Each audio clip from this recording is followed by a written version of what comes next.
যদি স্বামী বাংলাদেশে কোনো ভিআইপি জব করে, তোমার কাছে নাই, তুমি সাজগোজ করিও না, সুন্দর কোনো জামা পরিও না, যদিও পরো তুমি আউটসাইডে যাইও না, কোনো পুরুষ তোমার দিকে যেন কোন নজর দিতে না পারে। স্বামী যখন ঘরে আসবে, স্বামী আসার আগে, স্বামীকে রিসিভ করার আগে সুন্দর জামা পরো, সুন্দর শাড়ি পরো, সুন্দর করে সেজে গোজে। ক্লান্ত স্বামী যেন তোমার চেহারা দেখে তার হৃদয় প্রশান্ত হয়ে যায়। এটা হলো ইসলামের বিধান। এটা কি তুমি অন্যকে দেখানোর জন্য সাজগোজ করিও না। স্বামীটা বড় পরিশ্রম করে এসেছে, পুরো একটা মাস বেতন পেয়েছে, মাকে খুশি করবে, সন্তানকে খুশি করবে, ছোট্ট ভাই বোনকে খুশি করবে, বিবির জন্য রয়েছে স্পেশাল কোনো গিফট। তুমি তোমার বিবি, ও বোন, ও আমার মা, যারা বিবাহিত গো, তোমরা এই আইনটা মেনে চলো। আল্লাহর হাবিবকে যখন প্রশ্ন করা হলো, ইয়া রাসূলুল্লাহ, ইয়া হাবিবাল্লাহ নবী, আপনি কোন ভাবি এবং দেবর তাদের সম্পর্ক সম্পর্কে কি বলবেন? আমার নবীজি জানিয়ে দিয়েছে, একটা নারী তার দেবরের সাথে দেখা হওয়ার চাইতে রে ওই নারীটার মৃত্যুটা অনেক বেটার। নাউজুবিল্লাহ বলেন। আমার জীবনে বন্ধু প্র্যাকটিক্যালি অনেক দেখেছি বন্ধু, স্বামী ছেড়ে দেবর নিয়ে অনেক ভাবি পাগল। দেবরের জন্য ইদানিং রিসেন্ট কয়েকটা ঘটনা ঘটেছে, দেবরের জন্য স্বামীকে হত্যা করেছে। নিশ্চয়ই সে, আমি বলবো বন্ধু, নিশ্চয়ই সে স্বামীকে ফাঁকি দিয়ে ওই মহিলা দেবরের সাথে শারীরিক মেলামেশা করেছে, তাদের ফিজিক্যাল সম্পর্ক হয়েছে, ঠিক কিনা বলেন? এই কারণে সেই তার দেবরের প্রতি আসক্ত হয়ে সে, অনেকে দেখা যায় প্রেমিকার সাথে, প্রেমিকের সাথে আঘাত করে, দেখছেন টিভি খুললে দেখবেন, প্রেমিকের সাথে আঘাত করে তার প্রাণের স্বামীকে হত্যা করে ফেলে। অথচ দা ওয়াইফ প্যারাডাইস। আমি আপনাদেরকে বলবো বন্ধুরে আমার, আল্লাহর হাবিব জানিয়ে দিয়েছে, স্বামীর পায়ের নিচে স্ত্রীর জান্নাত। The wife paradise under the feet of the husband. স্বামীর পায়ের নিচেই। এখন যাইয়া আবার স্বামীর পায়ের নিচে কোদাল দিয়ে মাটি খনন করেন না। স্বামীর পায়ের নিচে স্ত্রীর জান্নাত, সেটার মিনিং হলো স্বামীর সন্তুষ্টিতে স্ত্রীর জান্নাত। কোন স্বামীর আগে যদি কোনো বিবি মারা যায় রে, ওই বিবির কবরের পাশে দাঁড়াইয়া যদি কোনো স্বামীর চোখ দিয়ে কয়েকটা ফোঁটা পানি ফালায়, আর যদি আল্লাহর দরবারে দুটো হাত তুলে বলে, মালিক, মালিক, আমার এই বিবিটা ছিল পৃথিবীর শ্রেষ্ঠ বিবি, আজকে আমাকে একা রেখে চলে গেছে, তোমার হাতে তুলে দিলাম, তাকে তুমি জান্নাত বরাদ্দ দাও। আমার নবীজি জানিয়ে দিয়েছে, ওই স্বামী যদি দোয়া করে স্ত্রীর জান্নাত বরাদ্দ হয়, তার সুখ কেউ কেড়ে নিতে পারে না। বন্ধুরে আমার, আমি বলতেছিলাম, মা বোনরা, স্বামী কাছে না থাকলে, যাদের স্বামী বিদেশে আছে, আপনারা সুন্দর করে সাজগোজ করার প্রয়োজন নেই, স্বামীর জন্য অপেক্ষা করুন, স্বামী আপনার প্রিয় স্বামী কাছে ফিরে আসবে। আল্লাহর হাবিব বলেছেন, নির্জনে যখন বেগানা একটা পুরুষ এবং একটা নারী থাকবে, মনে রাখবেন থার্ড পারসন থাকবে শয়তান। কথা কি আপনারা বোঝেন? শুধু বেগানা নারী পুরুষ না, কোন ফুটফুটে সুন্দর বালক যদি তোমার ঘরে আল্লাহ পাঠায়, আল্লাহ রাসূল জানিয়ে দিয়েছে, এই ফুটফুটে বালকটাকেও তুমি তোমার হেফাজতে রাখো, তোমার রেঞ্জের বাইরে দিতে দিও না। যদি রেঞ্জের বাইরে যায়, সেও বলৎকারের শিকার হতে পারে। এই জন্য বন্ধু, তোমাদের সম্পর্ক রাখতে হবে কার সাথে? পৃথিবীতে মেম্বার, চেয়ারম্যান, এসপি, ডিসি, যতই আপনার প্রয়োজন সবার সাথে প্রেম রাখেন, এর ফাঁকে আপনি প্রেম রাখবেন একজন হক্কানি আলেমের সাথে, ঠিক কিনা বলেন? তখন আপনি কোনোদিন আর পথভ্রষ্ট হবেন না, কোনোদিন বন্ধু আপনার লাইনচ্যুত হবে না, কোনোদিন কোনো অপরাধ আপনাকে হাত চানি দিয়ে ডেকেও আপনারে তার আওতায় নিতে পারবে না, ঠিক না ঠিক? আমার কথা কি আপনারা বুঝতে পারছেন? আপনারা যত বেশি জিনা ব্যভিচারে লিপ্ত হবেন, তত বেশি বন্ধু এই স্ট্রোক বৃদ্ধি পাবে। এই স্ট্রোক থেকে বাঁচতে হলে, এই নোংরা পন্থা থেকে আমাদেরকে বের হয়ে আসতে হবে। বাবা মা যারা আছেন, আপনাদেরকে আমি বিনীতভাবে অনুরোধ করব, মেয়ে যখন উপযুক্ত হয় পড়তে চাইলে পড়ান, কিন্তু মেয়ে উপযুক্ত হইলে বিয়ে দিয়ে দেন, স্বামীকে নিয়ে এসে পড়াশোনা করবে। কথা ঠিক না ঠিক? ছেলে যখন বড় হয়ে যাবে, আপনি মনে করবেন আপনার ছেলেটা প্রাপ্তবয়স্ক হয়ে গেছে, আপনি ছেলেটাকে বন্ধু বিয়ে দিয়ে দেন, ছেলে বিয়ের পরেও পড়াশোনা করতে পারবে, গ্রাজুয়েশন করতে পারবে, ঠিক কিনা বলেন? কথা বলে না, আছে না নাই? এরকম আছে না আমাদের সমাজে অনেক? মেয়েরা ছেলেরা পড়াশোনা করে আছে না? কথা বলেন আসেনি? আপনারা করবেন তো এই কাজগুলো? আরো জোরে বলেন। এই জিনা ব্যভিচার থেকে বাঁচতে হলে আমাদেরকে এই প্রক্রিয়াগুলো কি করতে হবে? অবলম্বন করতে হবে। আমরা এগুলো কখনোই কি করব না, ছাড়বো না। মনে রাখবেন আমার কথা বলেন, আমার কথাগুলো আপনারা মনে রাখবেন। মনে রাখার দরকার আছে। আরো জোরে বলেন, মনে রাখবেন। সময় কয়টা হয়েছে? 11:30। দেখছেন নি 10টা বাজার মনে হয় 5-7 মিনিট আগে উঠছি। সময় কিভাবে চলে গেছে। কিন্তু যখন আপনি পবিত্র কাজ ছাড়া অপবিত্র কাজ নিয়ে ব্যস্ত থাকবেন, দেখবেন আপনার সময় যায় না। ঠিক না ঠিক? ভালো কাজ করবেন যারা, বিশেষ করে যারা নামাজি, এরা বলে আরে সময়টা কিভাবে চলে গেল, আমরা কি করতে পারলাম না, কাজটা শেষ করতে পারলাম না। আসলে নাই? আর জোরে বলেন। এখন আপনারা কি এই কাজগুলো করবেন? সন্তানের দায়িত্ব যথাযথ পালন করবেন। সমাজে মেয়ে থাকুক বউ থাকুক তাদেরকে একটু খেয়াল রাখবেন। উপযুক্ত নিজের ছেলে হোক, ভাতিজা হোক, বাগিনা হোক, যাই হোক, সবার দিকে একটু নজর রাখবেন। সবার দিকে যখন নজর রাখবেন, এই নোংরা জায়গাটা থেকে আমরা সবাই কি থাকতে পারবো? হেফাজত থাকতে পারবো। হেফাজত রাখার মালিক কে? আল্লাহ। আল্লাহু খায়রুল মাকিরিন, শ্রেষ্ঠ কৌশলের মালিক কে? আল্লাহ। আপনি কোন ফায়াকুন, আল্লাহ বলতে দেরি হইতে দেরি নাই। ঠিক কিনা বলেন? আর জোরে। এবার আসেন বন্ধু, এবার আমি আপনাদেরকে বলে দিতে চাই, হুজুর অনেকে টেলিফোন করে বলেন, হুজুর আমি তো অন্যায় থেকে বেঁচে থাকতে চাই, অপরাধ থেকে আমি বেঁচে থাকতে চাই, কিন্তু বেঁচে থাকতে পারি না। এটার জন্য আমার একটা শক্ত একটা মেডিসিন লাগবে। কি লাগবে? শক্ত একটা মেডিসিন লাগবে। সূরা আনকাবুত খুলে দেখলাম, আল্লাহ বলেছেন ইন্নাস সালাতা তানহা আনিল ফাহশাই ওয়াল মুনকার। আল্লাহ রাব্বুল আলামিন জানিয়ে দিয়েছে তোমার জন্য শক্ত মেডিসিন হলো তুমি নামাজটাকে শক্ত করে ধরো। তো সুবহানাল্লাহ কয় না? আপনারা ক্লান্ত হয়ে পড়ছেন? আরো জোরে। ক্লান্ত হইছেন? ক্লান্ত হন নাই? বলেন। ওগো নবীজি কেমন করে বলো তোমায় দেখি, ওগো নবীজি কেমন করে বলো তোমায় দেখি। এই গজল আগে শুনছেন না? আরো কোন শুনছেন? কিছু লোকে বলছে যে শুনছে, এটা রাইট আছে, কিন্তু ম্যাক্সিমাম লোকেই শোনে নাই। কারণ এটা লেখকও আমি, এটা সুরও দিছি আমি, গাইছিও আমি। একটু গাইতাম আপনাদের আপনাদের থ্যাংক ইউ ভেরি মাচ, আলহামদুলিল্লাহ। আমি তো তোমাদের মতো ইয়াং ম্যানদেরকে দেখলে ওয়াজ করতে বেশি মজা পাই। আজকে বড়ুরা কাঞ্চনপুরের ইয়াং ম্যানরা কই? আলহামদুলিল্লাহ। আরো জোরে, আরো জোরে, আরো জোরে। এতক্ষণে নইছে আশিকের মতো অল প্রেজ ইজ টু আল্লাহ, সমস্ত প্রশংসা। আরো জোরে। আর খুব অল্প সময় আমার কিতাব প্রকাশিত হচ্ছে, বের হচ্ছে। এই মাসে সম্ভবত লাস্টের দিকে বের হবে, না যদি না হয় ডিসেম্বরের ফার্স্ট উইকে আমার লেখা কিতাব প্রকাশ হচ্ছে ইনশাআল্লাহ। সকলে বলুন না আমিন। এটার মধ্যে আমার এই যাবৎকালে যতগুলো হাম নাত লিখেছি সবগুলো আছে, এবং আপনার এটাকে কিউআর কোড যুক্ত করা হবে। এটাকে আপনি কিউআর কোড কি করলে, প্রেস করলেই অটোমেটিক্যালি আপনার আমার এই সবগুলো চলে আসবে। অলরেডি আমার এই গজলগুলো আপনার কমপ্লিট হয়ে গেছে, তো এর মধ্যে এই গজলটাও আছে। আমি গাইবো একটু, আপনারা পারলে আমার সাথে সুর দিবেন। আপনারা সবাই রাসূলকে ভালোবাসেন না? আল্লাহ কয় আমারে ভালোবাসতে লাভ হইতো না, আমার হাবিবের মাধ্যমে হইয়া আসো তাইলে লাভ হইব। এই ওগো নবীজি কেমন করে বলো তোমায় দেখি, ওগো নবীজি কেমন করে বলো তোমায় দেখি।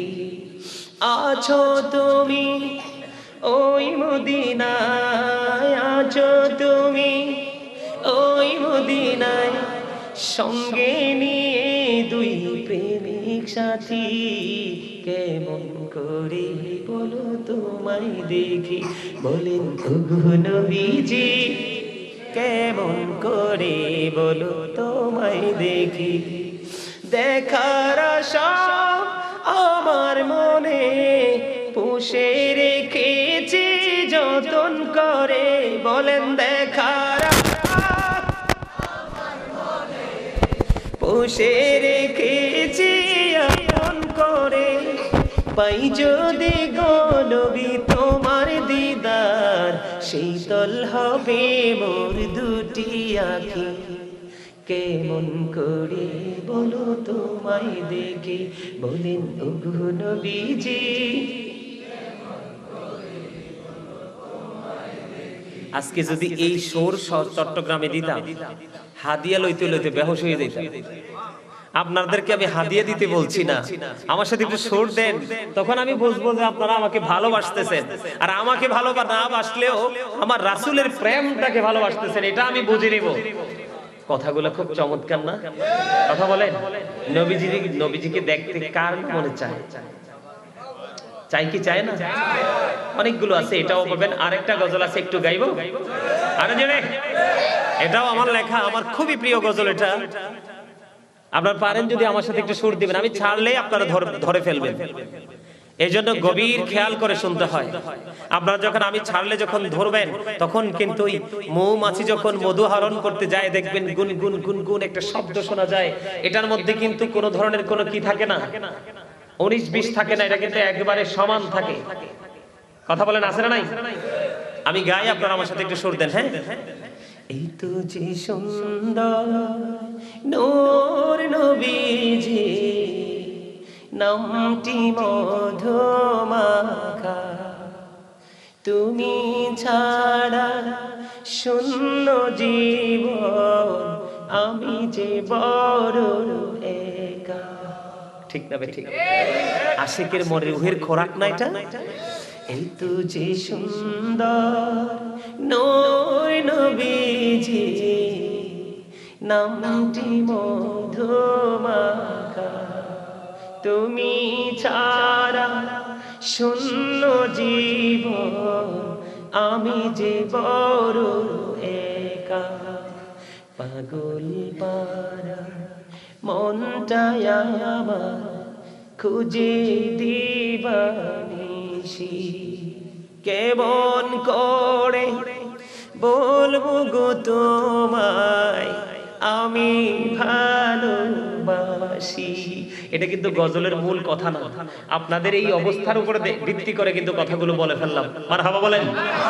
আরে জোরে। তুমি কি ছিলে হাউশির বেলা, চেহারা তার কালো, হৃদয়ে জোড়ে ছিল গো রাসূল তোমার প্রেমে মেরালো। নবীর প্রেমে ইতিহাসে, নবীর প্রেমে ইতিহাসে এই নামটি আছে লেখা।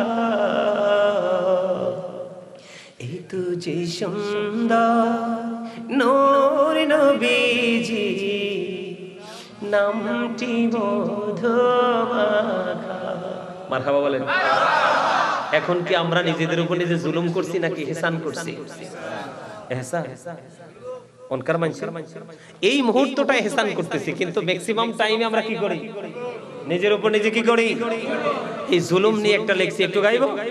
কারণ পরে আর গজল গাইবো না, কিন্তু আমার সাথে একটু গাইবেন, একটু গাইবেন এবং কথাগুলোর দিকে বিশেষ করে খেয়াল রাখবেন। কিসের দিকে? কথাগুলোর দিকে গাইবো। জুলুম যারা করলা বন্ধু, হারাইলা দুকুল, জনম জনমকে দিও তোমার হবে না মাসুল। একবার ভেবে দেখো না তোমার কোথায় ঠিকানা, একবার ভেবে দেখো না তোমার কোথায় ঠিকানা। এখনো তো আছে সময়, এখনো তো আছে সময়, বুঝো তোমার ভুল। জনম জনমকে দিও তোমার হবে না মাসুল।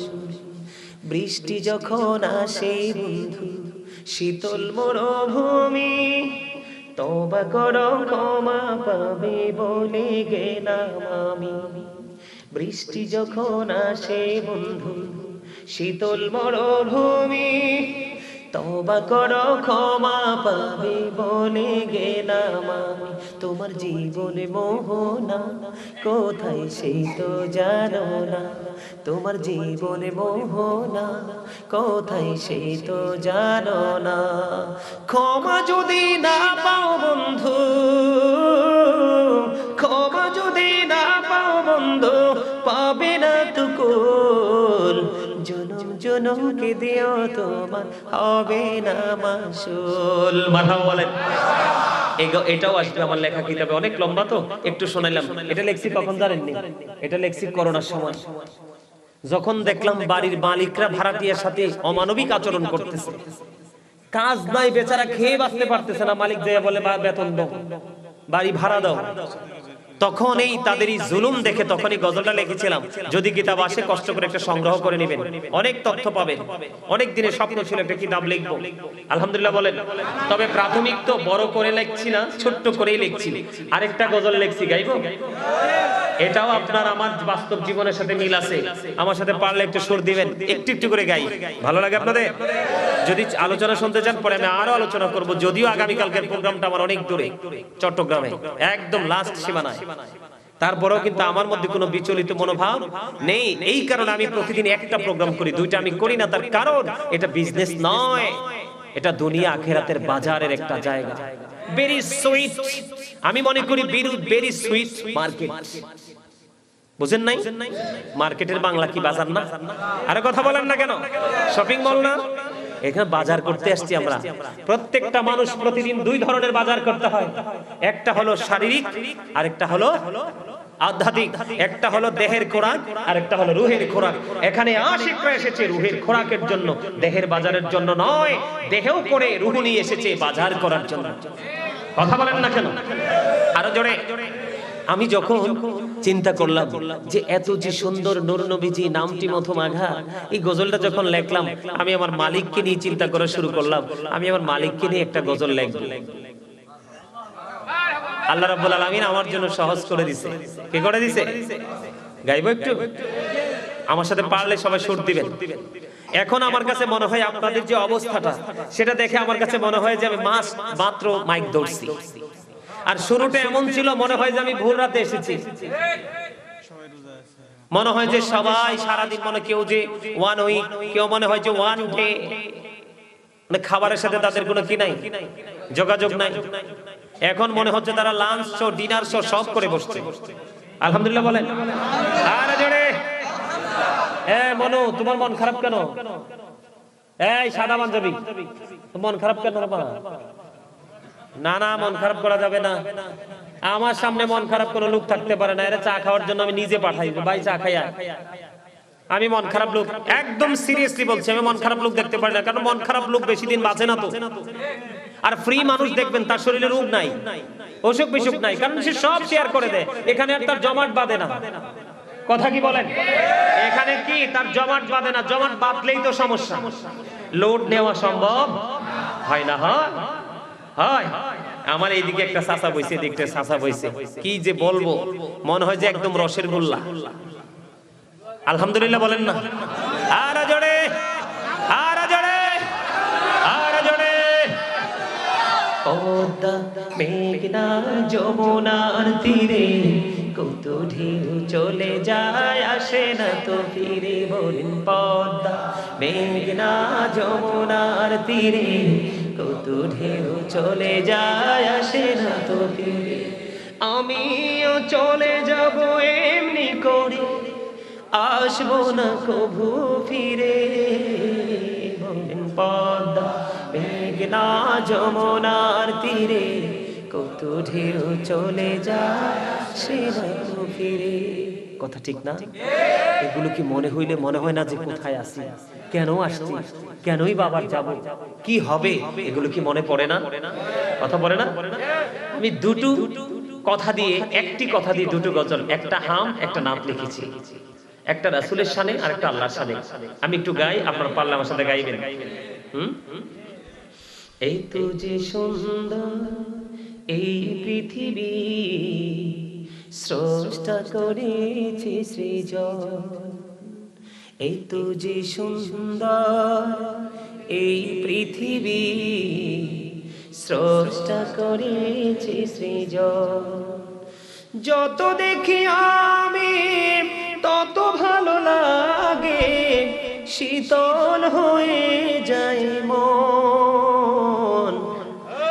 তো যে সুন্দর এই পৃথিবী, স্রষ্টা করেছে সৃজন।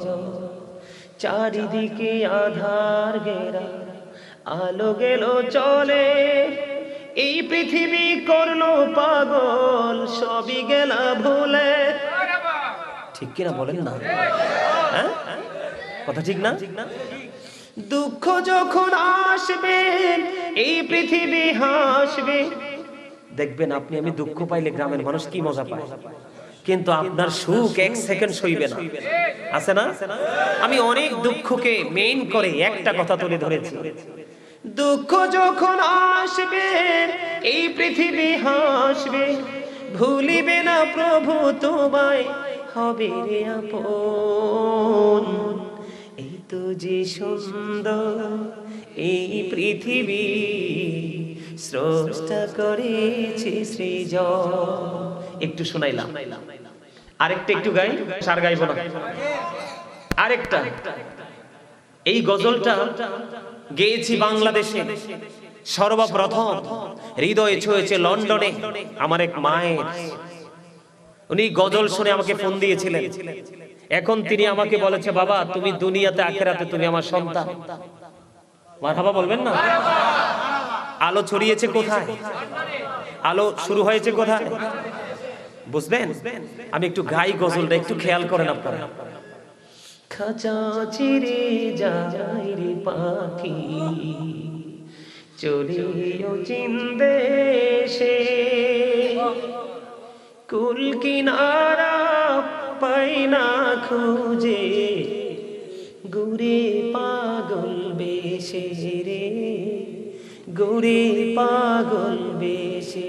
খাঁচা ছেড়ে যায় রে পাখি, চলিও চিনদেশে, কুল কিনারা পাই না খুঁজে, ঘুরে পাগল বেশে রে, ঘুরে পাগল বেশে।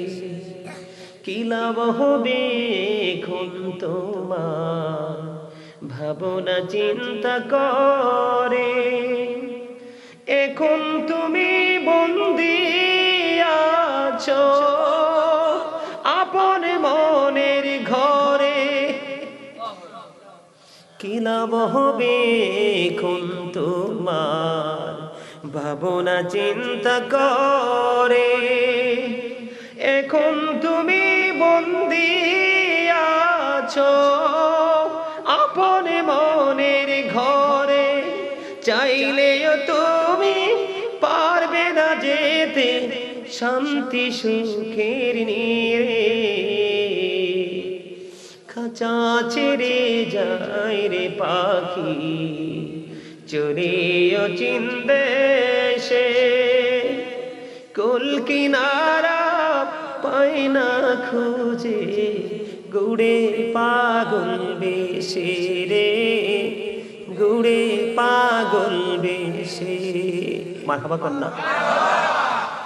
এই যে কথাগুলো, এই কথাগুলোর মানে হলো আপনার আমার আপন গন্তব্য যখন কবরে চলে যাব, তখন কি ভাবনা চিন্তা কাজে আসবে?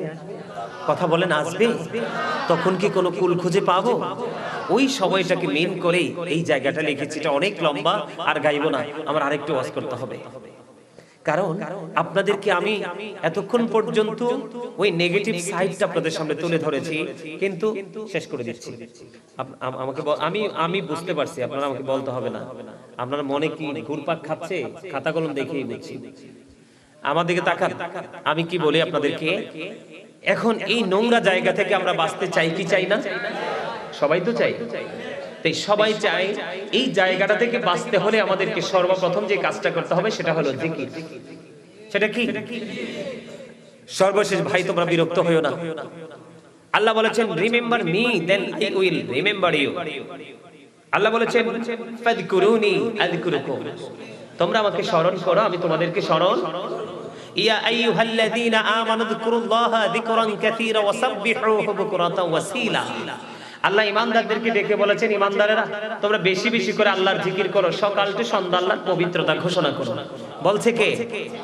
শেষ ভালো যার। এজন্য বলছি একটু মন দিয়ে শোনেন, আপনাদের মনটা ভালো করার জন্য এত গজল এক লোক একটু একটু করে গাই না, আজকে অনেক গজল গেয়েছি একটু একটু করে। সত্যি কি আপনাদের কাছে ভালো লাগছে আমার কথা? এগুলো সবগুলো কিন্তু লিখেছি আমি, লেখকও আমি, শুরু দিয়েছি আমি, গেয়েছি আমি। আপনারা আশা করি আমার কিতাবটা পাইলে এগুলো শুনবেন।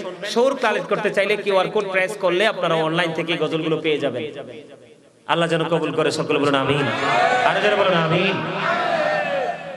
আমরা কি করব? জিকিরের কিন্তু কয়েকটা ধাপ আছে, কয়েকটা স্টেজ আছে। আমাদের দিকে তাকান। জিকির হলো আরবি শব্দ, বাংলাতে এটাকে বলা হয় স্মরণ, ইংলিশ এটাকে বলা হয় রিমেম্বার।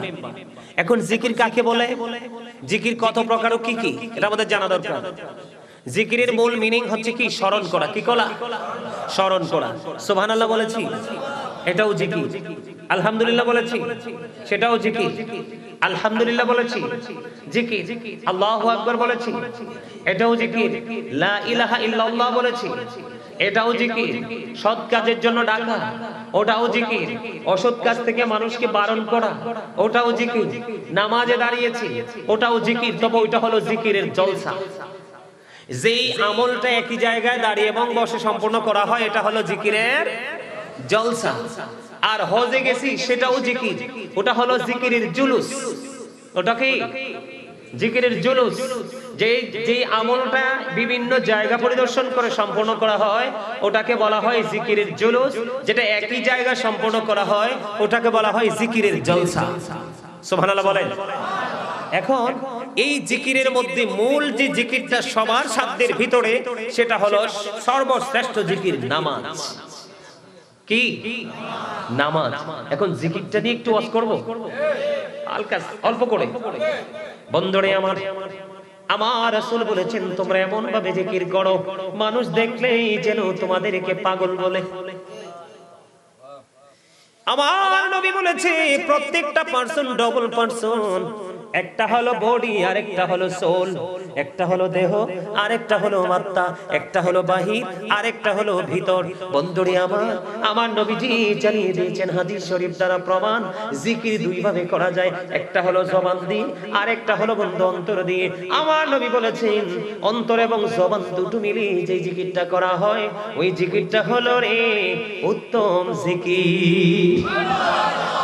ওই যে অনেক যুবক, আমি তোমরা মনে করো না ভাই, কিছু এমনও থাকতে পারে সে মনের অজান্তে শয়তানের ধোঁকায় পড়ে জিনা করে ফেলেছো। এই জিনার প্রভাবটা তোমার হৃদয়ের মধ্যে বসবাস করতেছে। এমনও হতে পারে ওই ভাই এবং বোনদের জন্য একটা গুরুত্বপূর্ণ মেসেজ আপনার আমার প্রাণের নবী চমৎকার ভাবে জানিয়ে দিয়েছেন। প্রত্যেকটা জিনিসকে যেমন ধরেন, আমি এক্সাম্পল দেই, সোজা বুঝে নেবেন। আমি ঘুরানোর মানুষ নই। ধরেন আমি কথা বলতে বলতে একটু থুতু বের হয়ে ঠোঁটে আসলো, আমি কি করলাম? ক্লিন করে দিলাম বা মুছে ফেললাম। বুঝেছেন কিনা? কি হয়ে গেল? ময়লাটা দূর হয়ে গেল। Example, just example. এই টিস্যু ইউজ করে যেমনি ময়লাটাকে দূর করে দিয়েছি, আমার নবীজি বলেছে তোমার হৃদয় রাজ্যে শুধু ময়লা যুক্ত হয়ে আছে, এত ময়লা দূর করা তোমার পক্ষে সম্ভব নয়। আমার নবীজি বলেছেন বেশি বেশি করে জিকির করো। ওই বন্ধু, প্রত্যেকটা জিনিসকে পরিষ্কার করার জন্য কিছু উপকরণ আছে, কিছু যন্ত্র আছে। মানুষের মনের ঘরের ময়লা পরিষ্কার করার যন্ত্র হলো আল্লাহ এবং আল্লাহর হাবিবের জিকির। মজা না? আমি মনে করি ভেরি সুইট, ঠিক না? ঠিক। এটা কিন্তু আমার একটা পাগল ভাই। এখন এই বছর দেখা হয় নাই, কারণ বৈরুরা চান্দিনা আমার পছন্দের জায়গা না। এখন আপনারা রাগ করবেন, আমি এবার খাড়া খাড়া কথা কই অভ্যাস। ওরা সাক্ষী, মিছা কথা কইতেছেন রে ভাই। বরুরাতে মাহফিল আইন না আমাকে অনেক অপমান করা হয়েছে। অপমান বলতে আমাকে কিন্তু আপনি ব্যাগ ভরে টাকা দিয়ে দিবেন, দেওয়ার সময় ধাক্কা দিবেন, আমি সেই লোক না। আপনার সাথে না বললে কিন্তু আমি একটি টাকা হাদিয়া নিব না, নাকি ভুল বলছি? এরকম অনেক রেকর্ড আছে। বড়রাতে হাদিয়া তার ভরে দিয়ে আমি চলে গেছি। আমি সেই ছেলে। এখানে আমি মার্কেটিং করতে আসছি, আপনাদেরকে অ্যাক্টিভ করার জন্য আসছি, ওই ফিউচারের জন্য। বড়ুরাতে সবচেয়ে কম মাহফিল না আমার? কত ফোন, আমি প্রোগ্রাম রাখি না এখানে। আমার ভাই আবু সাইদ আমার বলছে, ভাইজান আপনি না করতে পারবেন না, যেই কোনো ভাবে আমাকে সুযোগ দেন। কয়েকটা ডেট লড়ার পর এটা দিছে। আলহামদুলিল্লাহ বলবেন না? আমি আশা থেকে আপনারা রাগ হইছেন নাকি উপকৃত হয়েছেন? I am very successful. আপনারা যে বলেছেন উপকৃত হয়েছেন, আমি বিশ্বাস করি যেহেতু মন দিয়ে শুনছেন আপনারা সত্যি উপকৃত হবেন চিরদিন, এই কথাগুলো যদি শুধু মনে রাখতে পারেন। আমার নবীজি বলেছেন প্রত্যেকটা মানুষের হৃদয় গর্কে, মানুষের এই হৃদয় রাজ্যটা বিশাল একটা পবিত্র রাজ্য। এই বাগানের মতো বড় বাগান আর কোথাও নাই সৃষ্টি জগতে। আল্লাহ পৃথিবীর কোথাও থাকে না, আল্লাহ থাকে মুমিনের কলিজার ভিতরে। ছিল কলম সৃষ্টির প্রত্যেকটা স্পট আপনি আল্লাহকে তালাশ করেন, কোথাও খুঁজে পাবেন না। মুমিনের সাথে দিদার হলে যত তাড়াতাড়ি আল্লাহকে পাবেন। এই জন্য নবীজি জানিয়ে দিয়েছে মনের গড়ের ময়লা দূর করার যন্ত্র হলো মাওলার জিকির। আরো বড় মজার খবর নিয়ে যান বন্ধুরে আমার, হযরত আবু হুরায়রা রাদিয়াল্লাহু তাআলা আনহু থেকে হাদিস বর্ণিত। এই যে আজকে আপনারা এখানে বসেছেন, এইটা কত বড় নিয়ামত, এটা আমি সব সময় পরে বলি, আগে কখনো বলি না। কারণ ধান কুলাই নিয়ে ঝাড়া দিলে যেমনি সিটাগুলো দূরে চলে যায়, পিওর দান গুলো যেমন কুলায় থাকে, মাহফিলের শুরু থেকে মধ্য সময় পর্যন্ত হালকা ইমানদার এবং মুনাফিক টাইপের মানুষ চলে যায়, সাচ্চা ইমানদারেরা ঘাপটি মেরে বসে থাকে। এই জন্য প্রত্যেকটা প্রোগ্রামে যদি প্রয়োজন মনে করি মজাটা লাস্টে দেই। বন্ধু খবর দেখেন, বড় একটা হাদিস ছোট্ট করে বলছি। নবীজি জানিয়ে দিলেন কেউ যদি আল্লাহর জিকির একা একা করে, আল্লাহ তার জিকির একা একা করে। কেউ যখন আল্লাহর জিকির করার জন্য 1 বিঘা পরিমাণ এগিয়ে যায়, আল্লাহ কই বান্দারে হাবিব আপনি জানায়া দেন আমি আমার বান্দার দিকে গজ পরিমাণ আগাইয়া আসি। আমার কোন বান্দা যখন আমার জিকির করার জন্য আমার দিকে 1 হাত পরিমাণ এগিয়ে আসে, হাবিব আপনি জানিয়ে দেন ওই পাগলগুলোকে আমি আল্লাহ তার দিকে 2 হাত পরিমাণ এগিয়ে আসি। আল্লাহ বলে যে হাবিব আপনি জানিয়ে দেন গো আমার বান্দাগুলো যখন আমার দিকে হেঁটে হেঁটে আসে গো, আমি আল্লাহ তার দিকে দৌড়ে চলে আসি। আমার আল্লাহ আমার নবীকে বলতেছে বন্ধু আপনি জানাইয়া দেন হাবিব আমার পাগল আপনার পাগলগুলোকে আপনি জানাইয়া দেন গো, তারা যখন আমার পাগল হয়ে যখন বসে আপনি নবীর সাথে প্রেমের ডুরি লাগাইয়া, কেউ যদি পৃথিবীর কোন জলসায় বসে আমি আল্লাহর জিকির করে রে, আমি আল্লাহ তার চাইতে উত্তম জলসায় তার জিকির করি। তার মানে আপনি পৃথিবীতে আজকে যদি আপনি এখন যদি আপনাকে কেউ যদি প্রশ্ন করে বলে তুমি এতক্ষণ পর্যন্ত মাহফিল শুনেছো গাজী সুলাইমান আল কাদরী সাহেবের, তুমি কি একটু বলতে পারবা তোমার আল্লাহ এখন কি করে? আপনি বলে দিবেন একবারে আত্মবিশ্বাসের সাথে বলে দিবেন আমি বলতে পারবো রে। বলো বলো কি বলো, তোমার মালিক এতক্ষণ পর্যন্ত কি করেছে তুমি সেটা বলো। আপনি বলে দিবেন আমার মালিক এতক্ষণ আমার জিকির করেছে। জোরে জোরে বলেন না সুবহানাল্লাহ। এই দিক দিয়ে বন্ধু হাদিস শরীফের দিকে আরেকটু নজর দিলাম। এখন আমি এই জায়গাটাকে শেষ করি। আল্লাহ যে জিকির করে ফেরেশতাদেরকে নিয়ে উত্তম জলসায়, তার প্রমাণ হলো প্রত্যেকটা আহলে সুন্নাত ওয়াল জামাতের আলেম যখন দেখবেন মিলাদ পড়ে ওয়াজ যখন শুরু করে দেখবেন তারা বলে ইন্নাল্লাহা ওয়া মালাইকাতাহু ইউসাল্লুনা আলান নবী ইয়া আইয়ুহাল্লাযীনা আমানু সাল্লু আলাইহি ওয়া সাল্লিমু তাসলিমা। আল্লাহুম্মা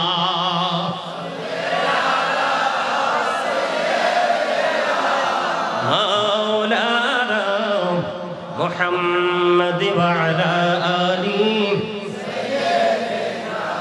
মাওলানা মুহাম্মদ আসুক আমার প্রাণের নবীজি বসো আমার অন্তরে, প্রাণ ভরিয়া দেখিব তোমায় এই দেহে প্রাণ থাকিতে। আল্লাহুম্মা